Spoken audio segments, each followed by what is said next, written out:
It is indeed a pleasure to have this privilege to play here for you. We intend to give you a very fine program, so just settle back, relax, and enjoy the moment.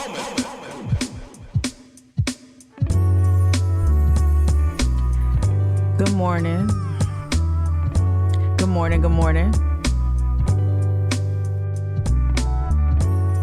How y'all doing? It's Friday. It's Friday. And yeah, I've got a busy weekend ahead of me. How y'all doing? I hope everyone's good whenever y'all start coming in. Busy weekend ahead of me. I'm excited. Good morning, Justin. I'm excited to work tomorrow. I'm facilitating my giving project. Cohort will be getting together, as we often do, a couple of Saturdays a month, a couple times a month. And yeah, just organizing some folks, helping them becoming donor organizers and resource movement work in North Carolina and South Carolina. I'm excited to do that. It's hard work, but I love it. I really enjoyed prepping for this week's presentation. Good morning, Meg. Also, and I think I fixed the thing, the drop frames thing. I'm super excited. Shout out to Jared, who hopped on Zoom with me as he often does. DJ Moldy Brain. Jared is just my homie, my executive producer behind the scenes, and yeah, I think we got it. We worked on it, processing things and closing some things out and making sure that everything's running. So I think we're back on pace. So I'm excited about that. I'm trying to be grateful right now. I don't know if y'all know, I'm actively exercising gratefulness and mindfulness. I'm super excited. I'm really grateful. Rather, I'm grateful because this week has been very, very hectic. I have a lot of things going on personally, professionally, within the community, and it's been hella stressful, but folks have been holding me down and holding me up. And so I just want to just be mindful and grateful this morning. Also, this show going to be a little different. We're going to do it how we used to do it back on the radio, back on Mic'd Up. Yeah, we're gonna kind of. I'm actually gonna try to revisit a show. I just listened to it, and of course I always cringe, but it wasn't really that bad. It wasn't that bad. We're gonna revisit a show that I did back in 2019 on radio about cultural appropriation here in Charleston, specifically around food culture. Ultra specifically around Black food culture here in South Carolina, here in Charleston, and have a conversation because I fired off some tweets yesterday on a whim and got a reaction, and I want to be very careful about the conversation I have publicly, but I'm definitely going to say things and revisit things that I've said publicly time and time again.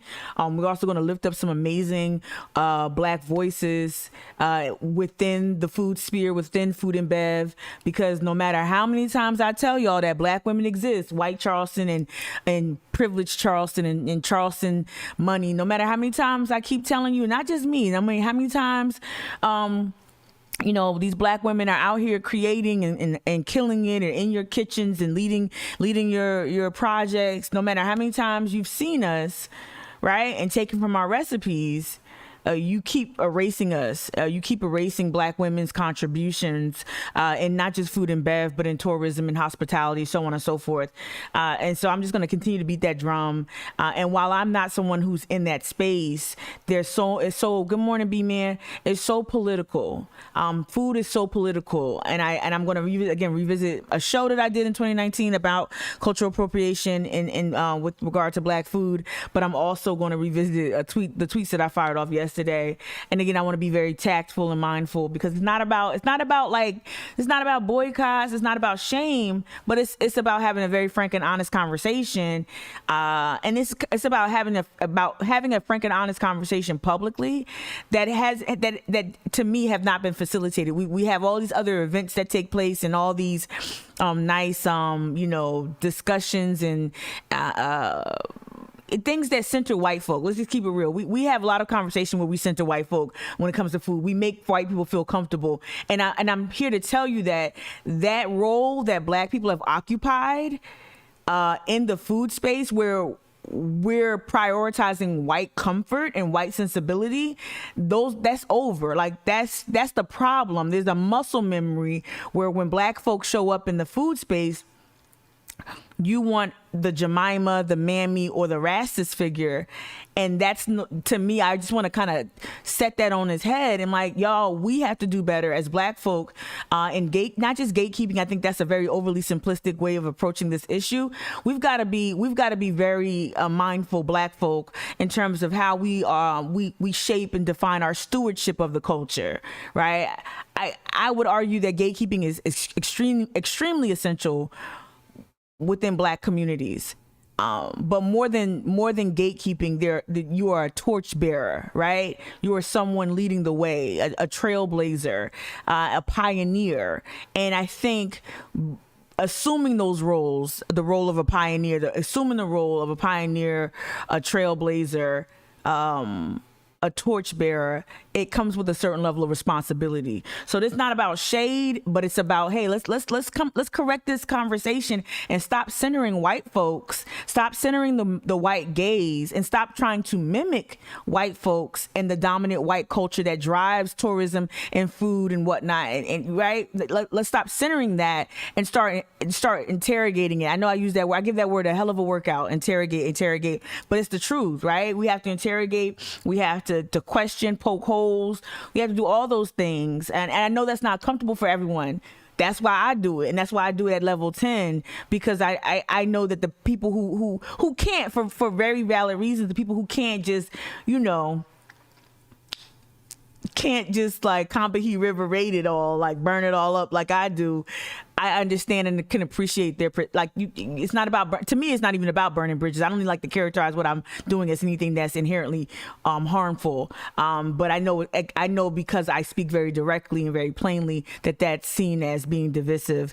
But that's just usually white folk trying to get me to accommodate their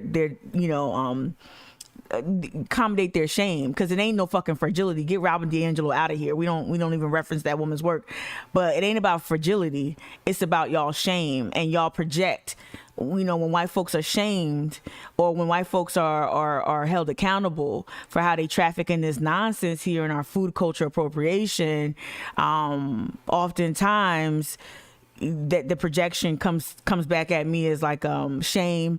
And instead of saying, I think we might have messed up, or I think we might have something, it's never really, it's always like, well, you don't know the truth, you don't know the whole, we have a black the conversation tends to go real quick. But let's just hop into again, it's gonna be a little different. We're just gonna talk about food appropriation. We're gonna I don't know why. Now that's a problem. That's a problem. Let's see what's going on. Lord, if I gotta hop back off, and hop back on, I'm gonna be.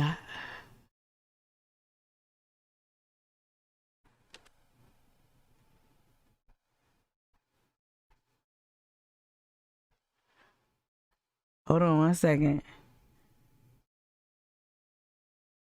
Oh, that's a problem. Hold on one second. Let me see what's going on with other things. What is going on? Lord, it's always something. Yeah. Jared is texting me real quick. Yeah.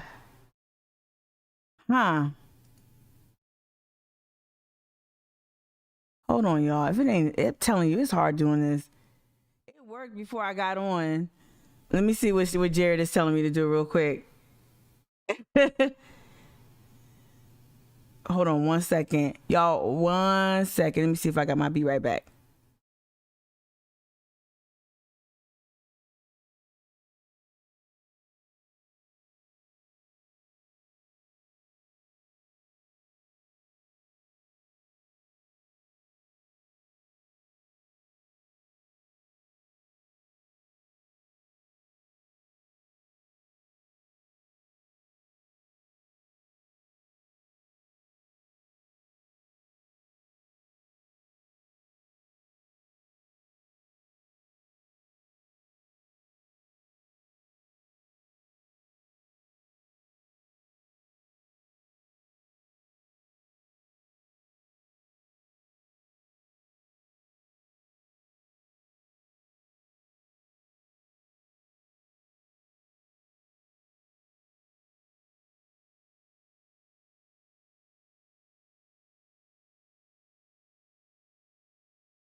Okay.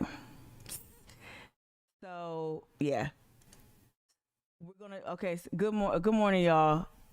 And this was a good chat. Damn. Well, let's record. It's on YouTube. What I'm gonna do is close out Streamlabs. So if you're watching, I'm going to end the stream and come right back. Please come right back. I know y'all. Please come back. We're grassroots. We're getting it together. This is not just like turning on your camera and just going live. This is different. And I'm streaming across several platforms. So